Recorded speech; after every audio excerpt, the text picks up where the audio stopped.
within this video, we are going to discuss the fear of failure, and we're also going to talk about the tried and tested methods to overcome this phenomenon. So before I lose my mojo, let's jump straight into the action. So my question to you is, what are you afraid of? And you're obviously going to have the response of, there are million and billion and zillion and one things that could put my existence in the direct way of harm. And to that I tell you, that's reasonable. Because we are evolutionarily programmed to fear things that put us in the way of danger. It's our survival instinct at its core.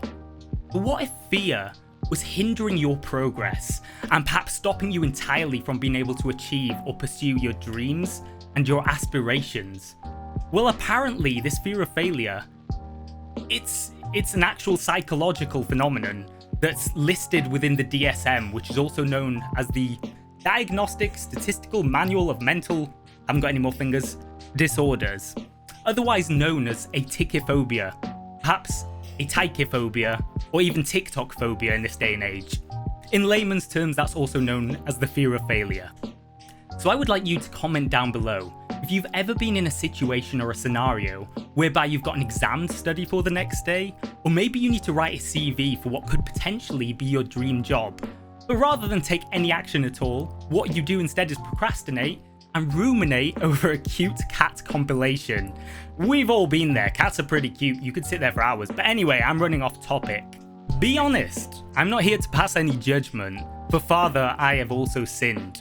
So I'm guilty of having shied away from creating this exact video about the fear of failure, which is ironic, for several years. Our fear of social ridicule, or embarrassment and judgment from my peers, such as my family and my friends.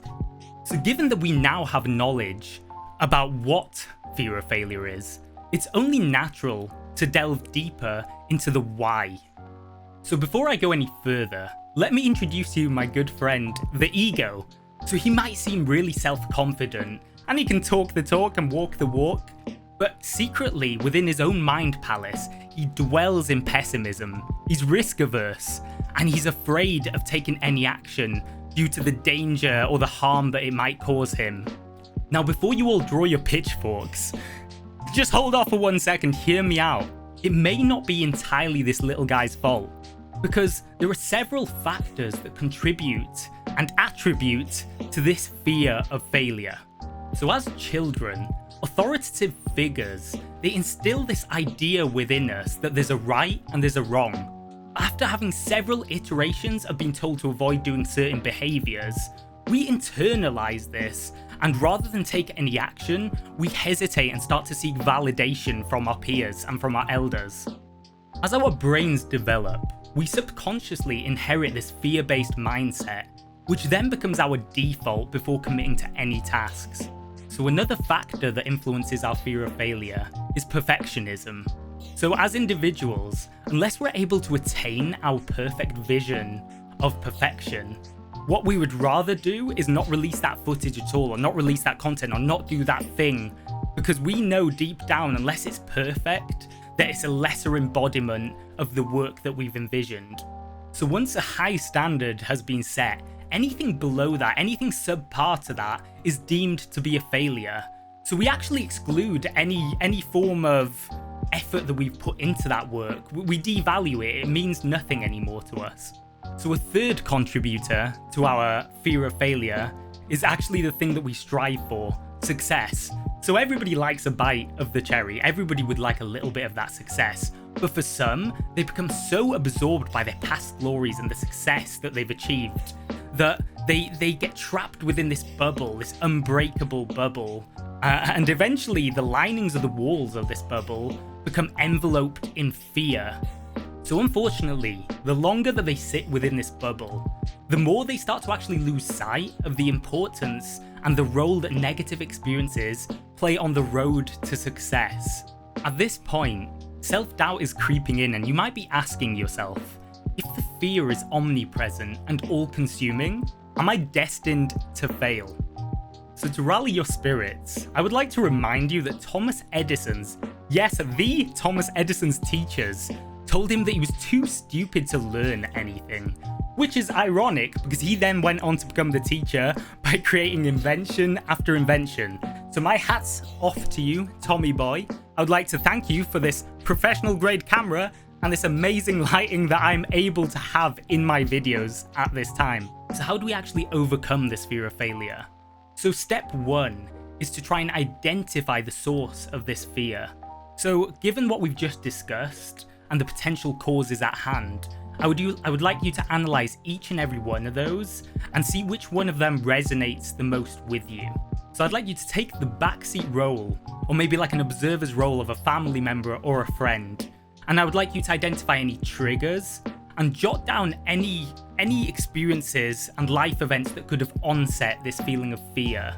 So by defining the source of fear, you actually diminish its power. Step 2, don't confine beliefs about your goal within the constructs of success or failure. It's a bit too all or nothing.